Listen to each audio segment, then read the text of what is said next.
All right, welcome everyone. Okay, my name is Coach David. We are here with egelloC Financial Aid. This is another one of our Wednesday trainings. It is 5 o'clock on September 24th, and we're here to talk a little bit about outside scholarships, right?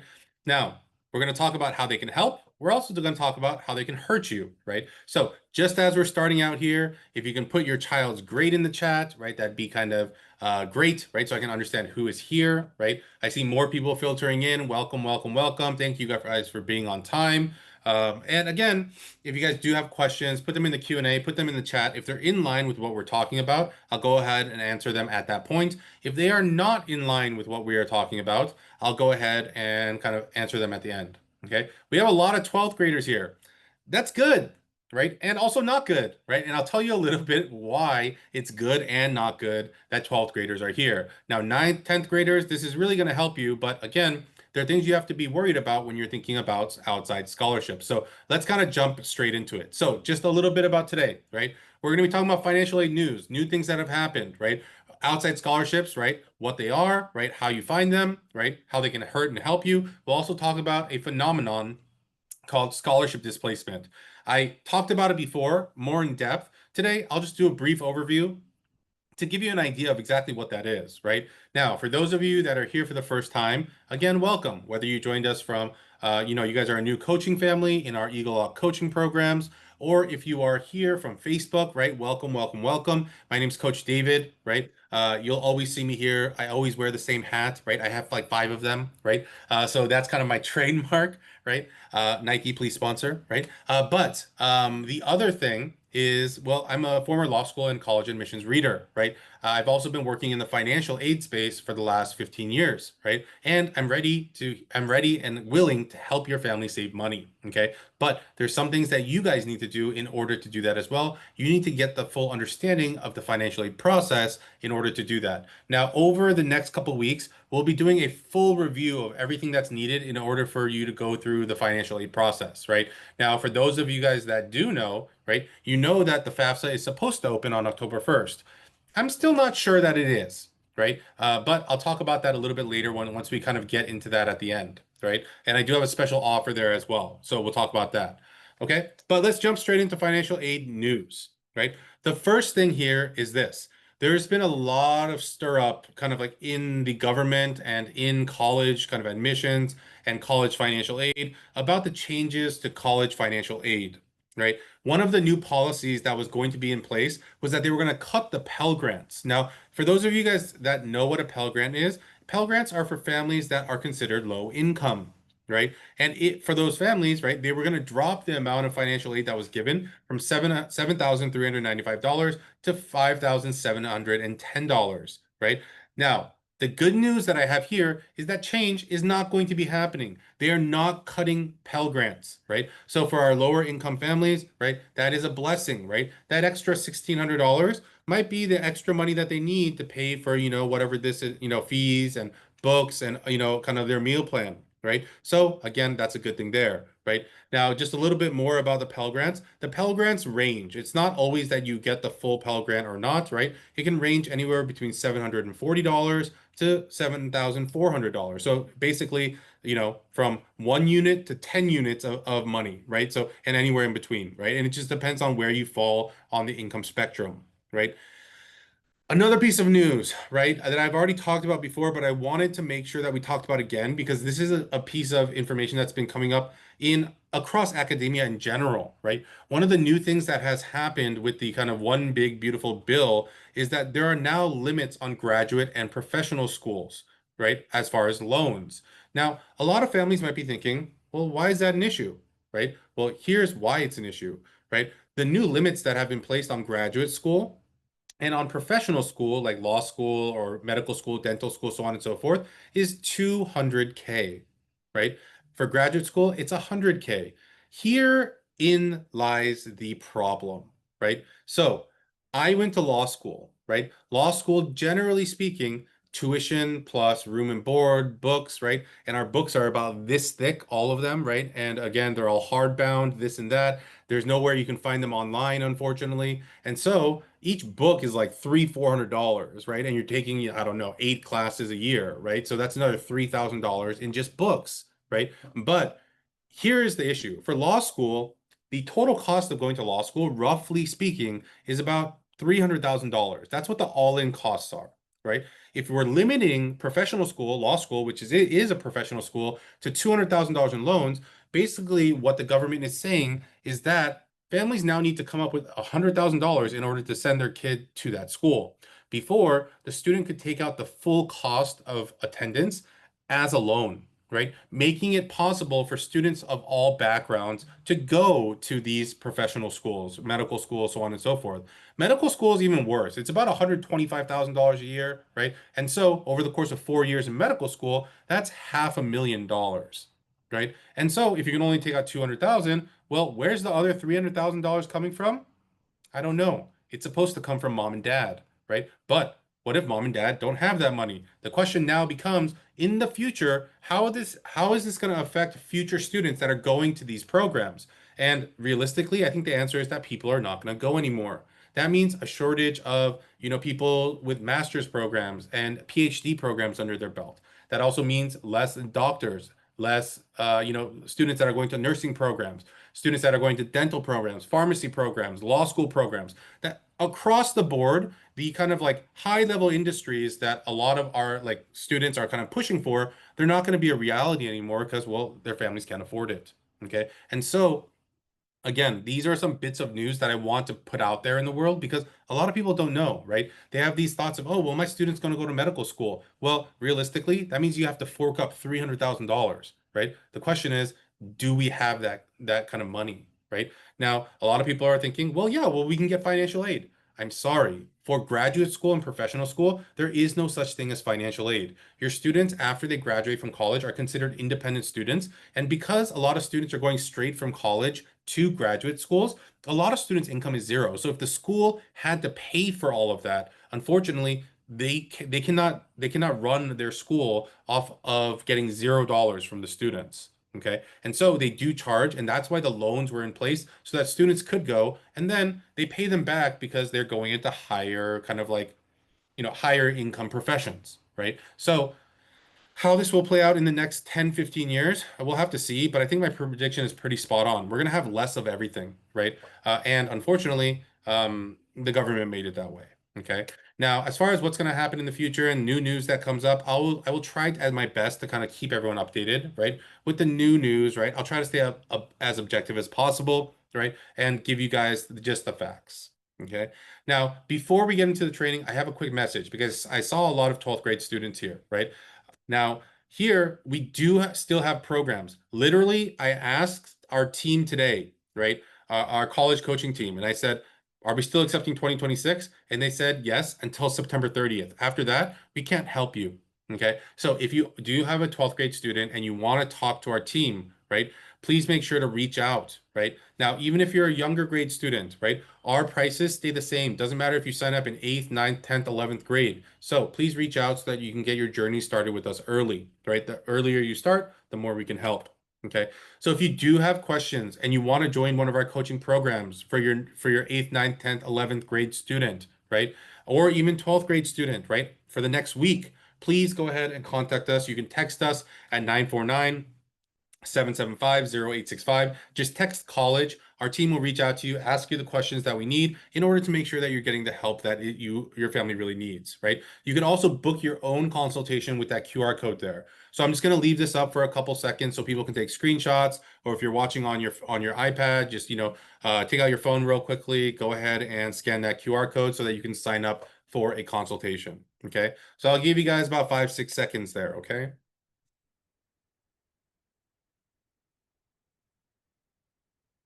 All right, let us move on. All right, so let's talk about outside scholarships. Okay, so the first thing is, what are they, right? So these are scholarships that are not from the following sources: federal government, state government, the college you are going to attend. Okay, so keep that in mind. Okay, they're from other places, outside companies, outside organizations, an outside scholarship source that is not linked to one of these three areas. It's considered an outside scholarship. Now, I understand there are a lot of different words that are used in financial aid, but if the federal government, state government, or college that you're going to is giving you money to make them separate, we're just going to call that free money, right? And then we're going to call outside scholarships outside scholarships. So we're going to try to separate the two, right? I understand that there are things called scholarships that are given to you by certain colleges, right? But again, not the same thing because they are part of different categories. Okay. So think about like Facebook scholarship. I know I'm doing like a whole PR thing right now. Facebook scholarship, Coca-Cola scholarship, Intel scholarship, right? Sally Mae scholarship, right? Chase scholarship. All these different companies have scholarships available, but those are the ones that we're talking about here. Okay. The first question I always get from families across the board, right? Doesn't matter what income situation is, where do you find them? And here are kind of like some of my tips to help you guys out here. The first thing is search at your local level, right? So look at your city's website, right? There might be regional district things. Like, so I live in the Bay Area, right?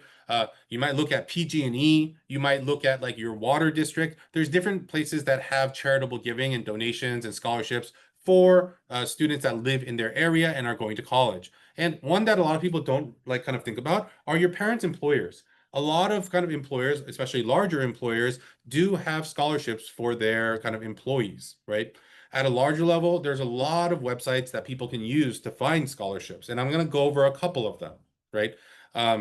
So there's just a couple here. I'm not, and again, I put a note on the side because I know that someone's going to bash me later for this, right? But this is not an endorsement of any of these websites. I'm not saying that these websites are great or not great. These are just the most common ones that people go to, right? The most searched ones, right? And the one thing I will say is that paying to get a scholarship or a scholarship list is never the right thing to do. The reason is because that's literally just a scam. Oh, pay $14.99. We'll give you a list of 1,500 scholarships. And then you go in and look, and half of them, like 90% of them, don't even apply to you, right? And 90% of them you're not even eligible for, right? So you shouldn't be paying for anything. Now, the one thing that I have seen, right, on one website that I frequently tell students to go to and start searching is bold.org. One of the things that has happened is that bold.org has become a lot more data mining-ish, right? And what I mean by that is like they ask where you go to school, they ask about this, they ask about that, so that you can sign up for an account to go into the website. That's fine. They're not asking for money. They're not asking for your credit card information. If they're not asking for those sorts of things, that is fine. But FastWeb has been kind of like a steady seller, right? Of like where people go. Bold.org, Going Merry, Big Future, scholarships.com, Scout Scholarship Owl, like Niche, right? Sally Mae, Unigo, all these places are places that people go to find scholarships. Okay. So the internet is your friend in this situation. Okay. But a lot of families are like, well, where do I look? Which one should I apply to? And my answer is, I can't tell you because there's literally millions of them, and I'm not exactly sure which ones would fit, right? But here's the reason why I said at the beginning of our program, like this is going to be really kind of like, it's a little bit like, oh, uh-oh, you're in 12th grade. And also for our younger students, well, it's like, oh, it's great that you're here because you have more time, right? The first thing is that you should try to look for scholarships well in advance, right? So there are scholarships that are available for students that are starting in like 4th, 5th, 6th grade, right? So basically what happens is you apply for it in those grades, and then they'll hold the scholarship for you until you are headed off to college, right? Now, the best time to search for scholarships is basically right now, from the fall to the spring, right?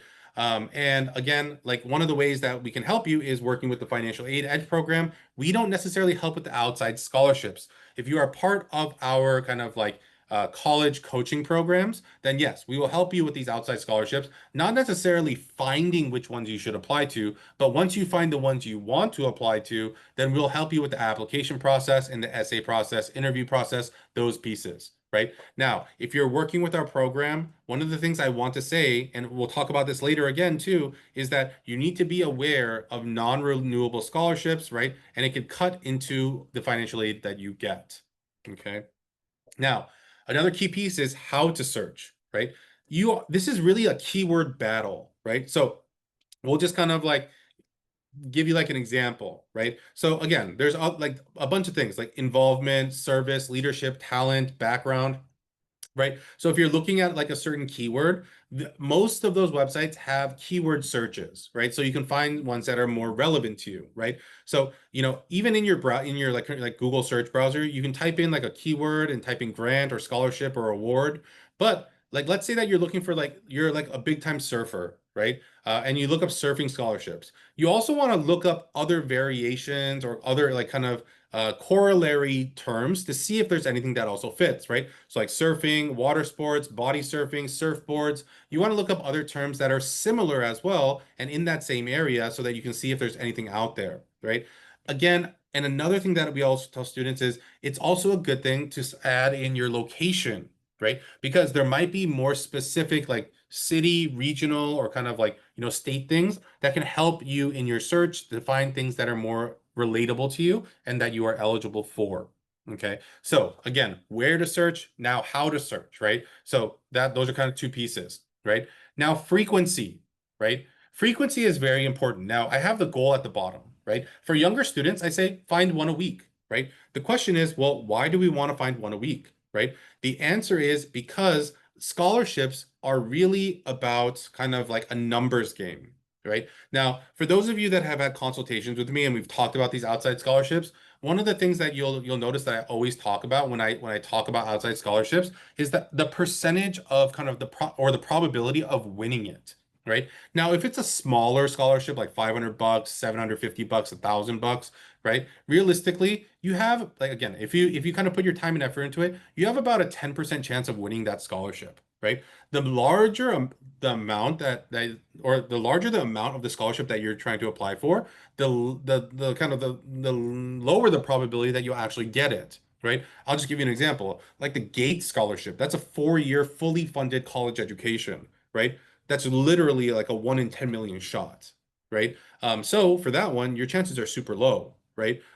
So the question becomes, what kind of, strategy are you going to take? Are you going to take that 10%? Are you going to take that, 0.1%? What are we going to spend our time and effort on, right? But as far as kind of the things you should be doing, you need to thoroughly read through the requirements, make sure you follow all the steps, right? There's going to be a lot of documents that you need to gather. Okay, so you might be thinking, what are you talking about documents? Just like application and essay, maybe? No, some of them ask for like teacher letters of recommendation, transcripts, right? It's like a mini, like some of the scholarships are like mini college applications. So there are a lot of things to kind of keep in place, right? You should also be kind of putting things on a calendar, right? And so figuring out kind of when deadlines are, it's a very important piece of the puzzle, right?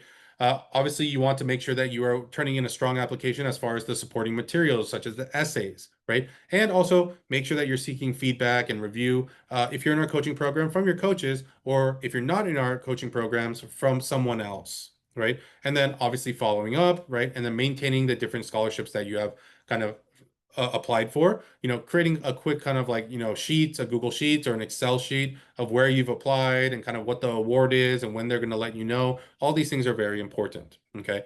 Now, if you're in a younger grade, again, finding one a week and then like putting it onto, your spreadsheet of, different, applications and then figuring out when you're allowed to apply and this and that, so on and so forth. That kind of getting started in younger grades is a very useful tool. So keep that in mind there. Okay. How often, right? So again, I already kind of talked about this, right? But again, the more apps you turn in, the higher the chances that you're going to get more wins, let's call it, right? And so make sure that you're kind of doing that, right? The other thing is that there are kind of like different stacking rules at different schools, right? So you might have, I don't know, 15 $500 scholarships, right? If you do have 15 $500 scholarships, well, that's $7,500 there, right? So again, you want to try to kind of like balance out the time and effort that you're spending. But again, if you're kind of like, putting everything on the Gates scholarship, that's like 1 in 10 million, the chances aren't very good. Okay. So cast the wide net, apply for as many as possible in the time and, within the time and like effort, like limitations that you do have. But remember, it is a numbers game. Okay. Now, again, I talked about this a little bit earlier, but don't get tricked, right? Avoid any application fees, personal information requests like social security numbers. They don't really need those sorts of things. But legitimate scholarships will never require payment, right? So if they say, oh, well, to get a 1 in 25 chance to get a $5,000 scholarship, please pay $49.95, right? That's not a legit scholarship, right? And the one thing I will say is that there are very few scholarships that will ask you for nothing, right? Oh, put in your name and email address and then you'll get a scholarship. No, it doesn't happen that way, right? So they need to see some effort on your part. So if there is no work, usually it means that it's a fake scholarship. They're just trying to get your information. Okay. So keep that in mind there. Okay. Now, quick takeaways, right? So first thing, start early. So my 9th, 10th, 11th graders that are here, I just gave you that warning, right? Higher, and obviously there's higher odds of being awarded smaller value scholarships. So again, balance your time and effort, right?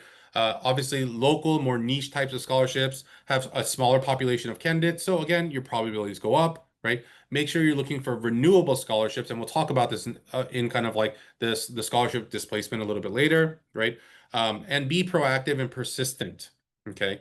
If you just sit there, no one's going to give you anything. You have to put in the time and effort. And finally, because of the scams, right, be aware of too good to be true scholarships. Okay. So keep that in mind there, right?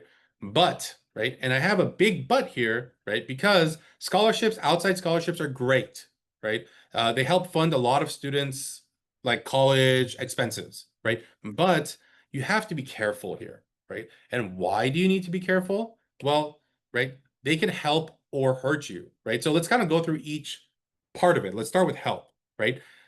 I didn't keep this slide very long because, okay, getting money for college is always going to help. I don't think we need to explain this any further, right? So if you got $10,000 to pay for college because you applied to, I don't know, 25 scholarships and you got a bunch of them, great, good job, right? That's going to help pay for college. Done. There's no explanation needed, right? But this is how it can hurt you. And a lot of people don't realize this until I tell them about it. Okay. So you can basically think of it in a very, very simple way. Okay. Now, if your income is above $100,000, generally speaking, anywhere in the United States, you're not going to be considered low income. Okay. And if that is the case, one of the things that will happen with your financial aid versus outside scholarships is that they are going to balance against each other, and it's going to hurt you if you get an outside scholarship. I'll give you an example. Okay. So the example is UC Berkeley gave you 10K. That's how much they gave you. You got an outside scholarship for $3,000. Now, any normal person would think 10,000 plus 3,000 equals 13,000. Okay. But here's what actually happens. The total effect of the money you can use for college is still 10,000, right? And a lot of you guys might be thinking and scratching your heads and be like, "Oh, that math doesn't make sense, Coach David." Right? And here's what happens. Let me show you. What basically was going to happen, right, is that UC Berkeley was ever only going to maximum allow you to get $10,000 for school, right? That's it. That's all they were going to give you, right? And they're never going to go over that. But if they see that you went outside to get $3,000 on your own, they're not going to add it on top.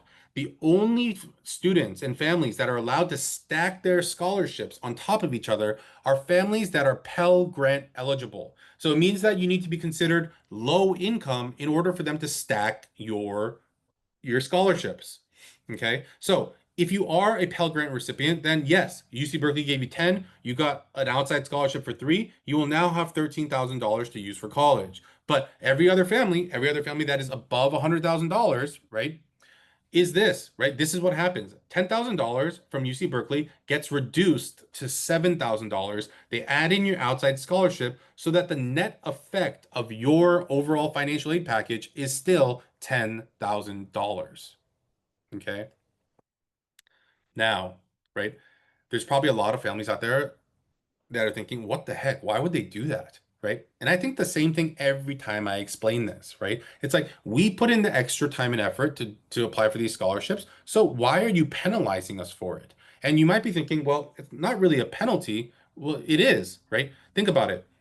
You don't get any extra money, and you put in all that time and effort to do the application and the essays. So you wasted your time. Okay. So it did harm you, right? So keep that piece in mind. Now, when you're looking at scholarships, you need to be looking at the conditions. One of the reasons why I say that this can hurt you is if you apply for like a $3,000 scholarship that is non-renewable. Let's say you apply for an outside scholarship and it's only good for 1 year, right? This is the net effect of what you just did. You had $10,000. Over the course of 4 years, that would have been $40,000, right? But Now you have $7,000 from school and $3,000 from outside. The first year, the net effect is neutral. You're still getting $10,000. That's fine. But if that $3,000 scholarship is only good for 1 year, what happens in year two? Your baseline has now been set at $7,000. That $3,000 that's blank there, they're expecting you to fill that. So you're losing out on $3,000 in year two, $3,000 in year three, and $3,000 in year four, right? So you're losing out on $9,000 over the course of the next 3 years, right? Now, that might be like, okay, well, $9,000, whatever, right? But what if I increase those numbers and it was like tens of thousands of dollars, right? What if it was that, you got, I don't know, let's make it like different numbers. Let's say you got $50,000 from a certain school, and then you got a $15,000 scholarship from somewhere. Your baseline would be now 35. You added in your 15 for year one. Well, that's still 50, but in year two, you miss out on 15. Year three, you miss out on 15. Year four, you miss out on 15. That's $45,000. Okay. That's not a good thing. So the things that you should be looking for, right? The first is, well, how long is it good for, right? Does it auto renew? Do you need to apply again? What's it and when? Like, what's the situation? And the biggest part of the puzzle is where is the money going to? Okay. So a lot of people are like, well, we don't know where the money's going to go to. And unfortunately, until you win a scholarship, most of the times you do not know, right? Sometimes they're going to send you a check in the mail. Sometimes they're going to have a charity dinner and then you're going to show up. And then they're going to hand you cash, right? Or like a Visa gift card for 500 bucks or 1,000 bucks, whatever it is, right? Or sometimes they're going to send it directly to school. When this becomes a problem is when they are sending it to school, because the school will see that kind of outside scholarship is hitting your account because it's not coming from mom or dad or an individual. It's going to be coming from an organization, right? And usually, right, they're going to be asking for a receipt. They're going to do this. They're going to do that. They know what it looks like when a organization donates a scholarship. Okay. But these are the things that you need to be careful of as you're looking at things. Okay. Now, juniors, because I did see a lot, or this should now say seniors, right? My apologies, my seniors, right? This was kind of the same timeline I was using kind of a couple months ago. But basically for seniors right now, we're basically, senior year started in August. So we're basically here, right? Now over the next kind of like 2, 3 months, we're going to be working on financial aid, right? The FAFSA, the CSS, school specific forms. By December, everything will be done, right? And then by April, you should have all your decisions out and also your financial aid. That is the hope, right? But even this year, right? I have some families that we're working with from the past year. Their financial aid still didn't come out. They go to UCs like UCI, UC Davis, UCLA. These three have been the biggest perpetrators of sending out the financial aid late. But everything on our side shows that they are eligible. They got it, right? But the school just hasn't like processed it to the student accounts yet. Okay. So the financial aid process is not a short one. It is definitely a long one. So if you start working with us now, we're probably working with you until July or August of the following year. Okay.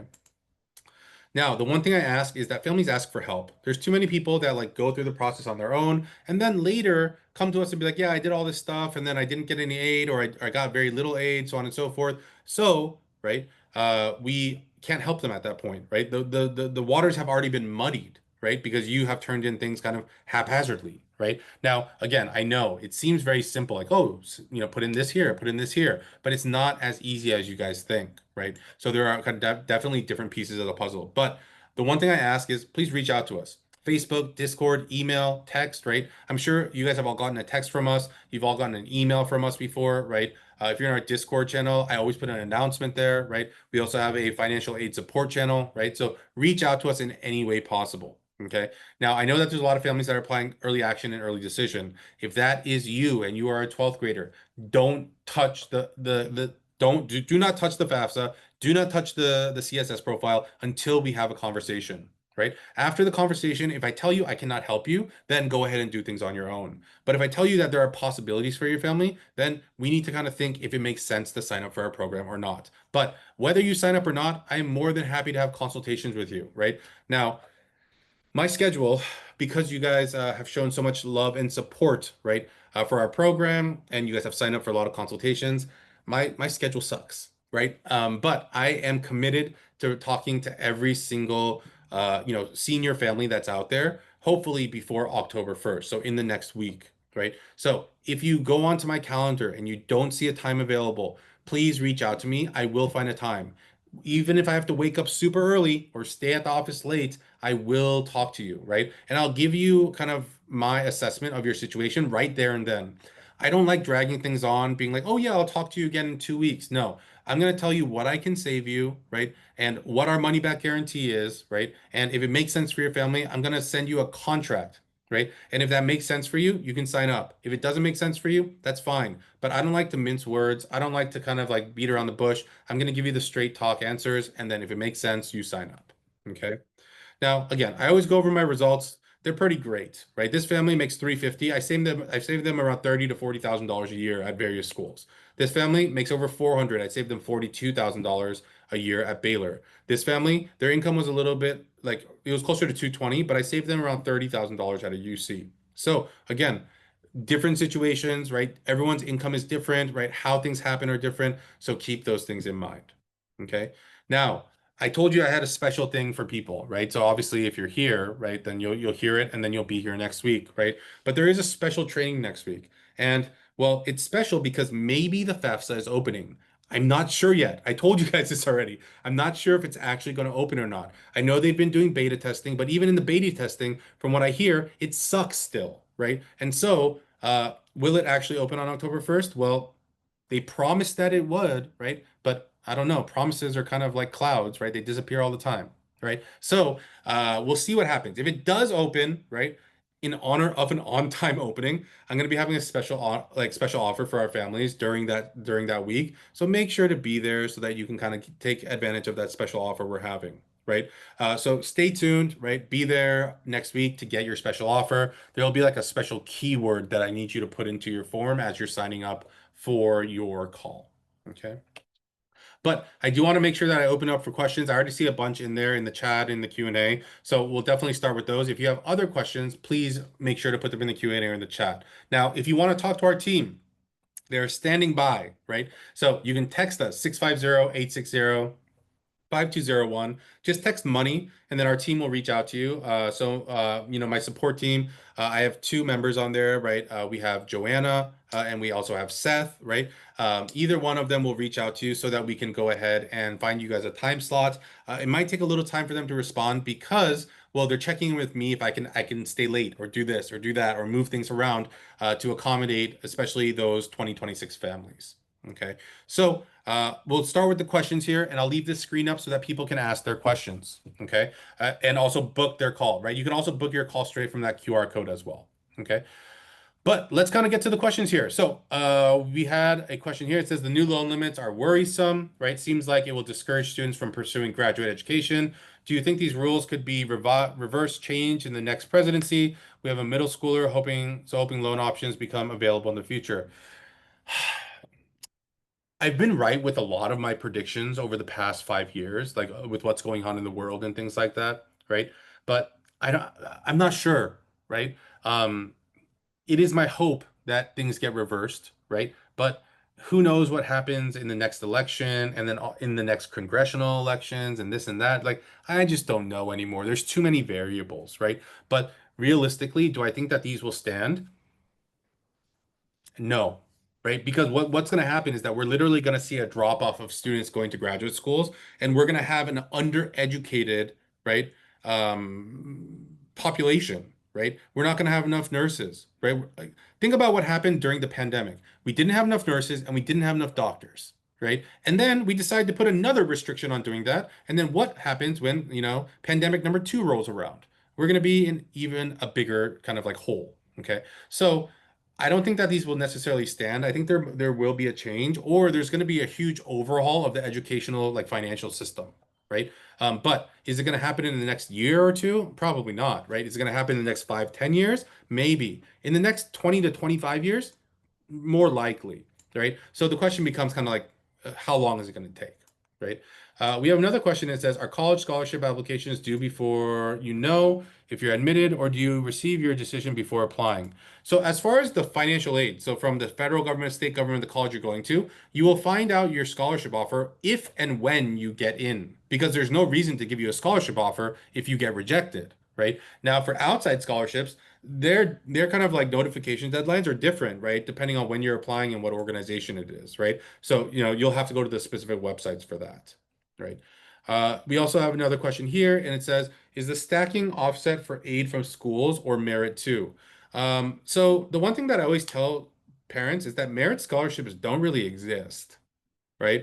And again, someone can fight me on this, but it doesn't, right?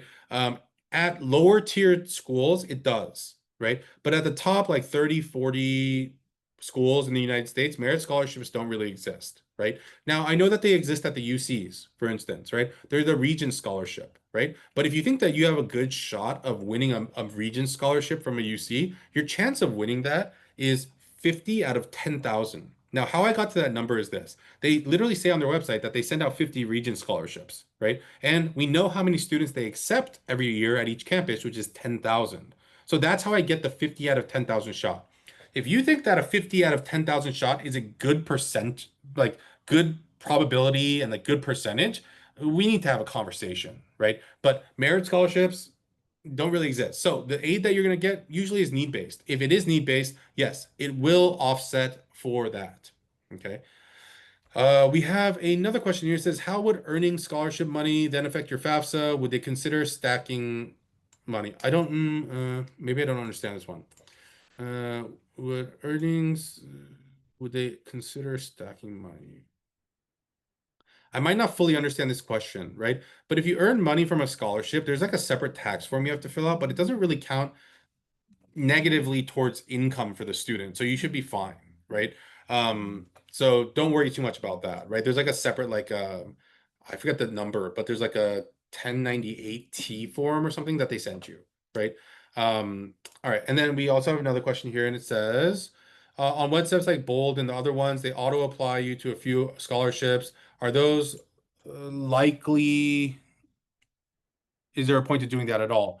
Realistically, the ones that you auto apply to, like again, there's a one in one like 1% of 1% chance that you win it, right? But likelihood, it's just that's more of a data mining operation, to be honest with you, right? We have a question here, and it says, will you have a training on applying for financial aid?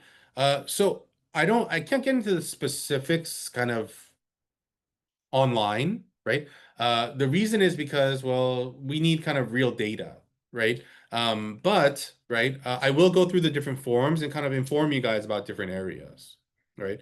We have another question here. It says, if students are international students, scholarships hurt students, such as your example, it reduces the scholarships from college.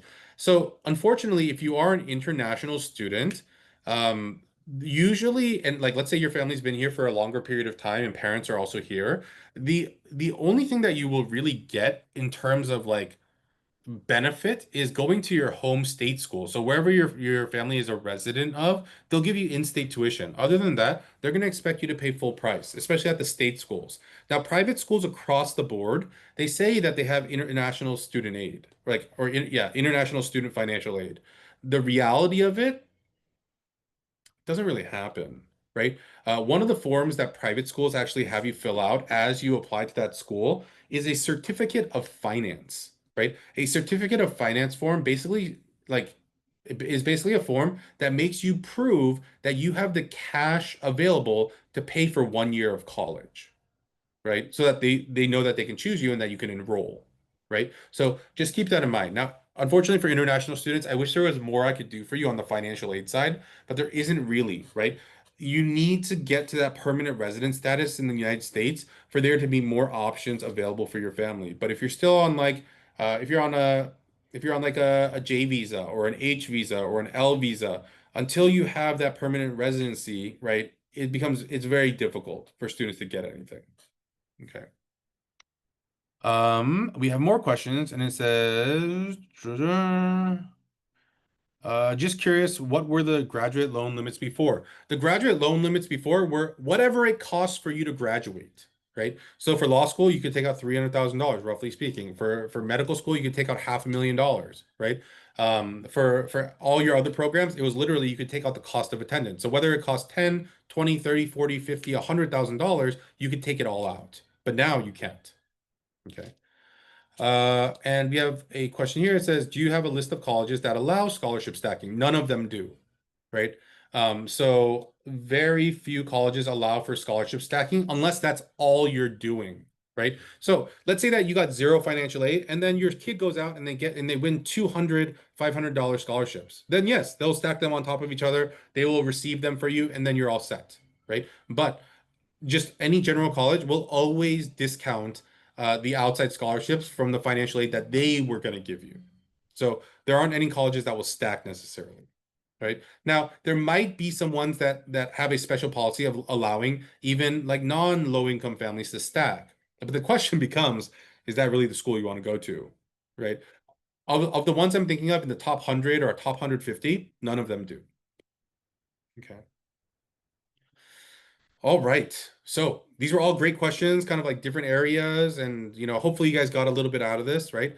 Again, I'm gonna leave this up for a couple minutes so that you guys can take a screenshot, scan the QR code, get the phone number so you can text us. But please do reach out, right? The thing I hate hearing most is like, I went to a lot of your trainings, but I didn't get any financial aid. I did it by myself, and I'm like, what did you mess up, right? And I'm sorry to be so blunt about it, right? But literally, I have families that walk in like, yeah, I have a 2025 kid. I watched a bunch of your things, did things on my own, but I got $700. And I'm like, you screwed up big time somewhere, right? And I hate to say like I told you so, right? But those are the families that never talk to me, right? Even if you talk to me, I'm gonna try to like make you walk away with some pieces of advice, right? So please, please, please sign up for that consultation. Okay. All right. We have a question here that says people say real estate investment reduce family contribution, increase college money. Is this true? Yeah. So because I'm in the financial aid world, right, and in the college admissions world, I know exactly kind of the strategy that they're talking about, right? And I've been seeing a lot more ads about that particular strategy, right? The problem with that is, well, like you need to be in a position to make that real estate investment, right? So if you're not, well, it doesn't really work, right?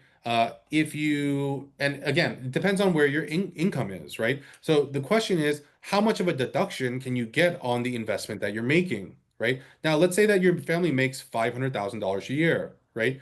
In order for you to get more financial aid, you would need to drop your income by like $380,000. So that means that the property that you invest into would need to have a depreciation in the first year of $380,000. The question is, how much is that property? I don't know. If a property needs to, I don't know what the like yearly depreciation is, but I'm guessing that's going to be in the multi-million dollar range if you're taking a $380,000 depreciation in the first year, right? So for a lot of families, it doesn't really make sense, right? There's also other strategies out there too. Oh, they always say, well, hey, reach out to us and we'll connect you to a financial person that can help you buy an annuity that can lower your overall kind of income, right? Those strategies are also available. The problem is always cash flow, right? Again, let's say you make $500,000 a year, right? And then they say, in order to make it like, in order to maximize your financial aid, we need to take $400,000 of liquid cash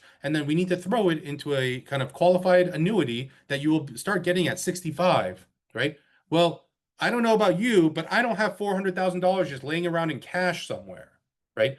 And if you do, well, good for you, right? But I don't, right? So those types of strategies are available. They are possible, right? And I've had people do them, right? But you need to be in a very particular financial situation to be able to take advantage of those things. Okay. Yeah, tax rebates. I've also heard about like, investing in like oil and gas industries because oil and gas industries like have like a special exemption where it's like if you make an investment and your investment is like again to a certain amount, it doesn't need to be like huge, but to a certain amount, you're allowed to take the whole depreciation on that investment, like of the operation, the gas and oil operation. Like let's say that it's like a I don't know, $1 billion oil rig, right? And the depreciation from that is like, I don't know, like $23 million, right? There's like special things where you can take a huge amount of a deduction there, right? But again, I'm not a tax expert. Go talk to your CPA, see if it makes sense for your family, right? If it does, great, right? And if you have the cash, if you don't have the cash flow issue, wonderful. But usually what I found is that, well, people do have a cash flow issue, right? And so that's why we try to find other opportunities for your family. Okay. All right. So thank you guys for being here with me today, right? I'm going to go ahead, leave this screen up so that you guys can take screenshots, text us, right? But we will be back again next week, right? Hopefully the FAFSA is open. I can kind of show you a couple things in there, right? But if not, right, we'll talk about something else. But it will be kind of day of. I'll have to decide if it's open or not and things like that. So I'll keep you guys posted, okay? But again, thanks for sharing a little time with me tonight, and I will see you guys again next week, all right? All right, everyone have a great night. Bye-bye.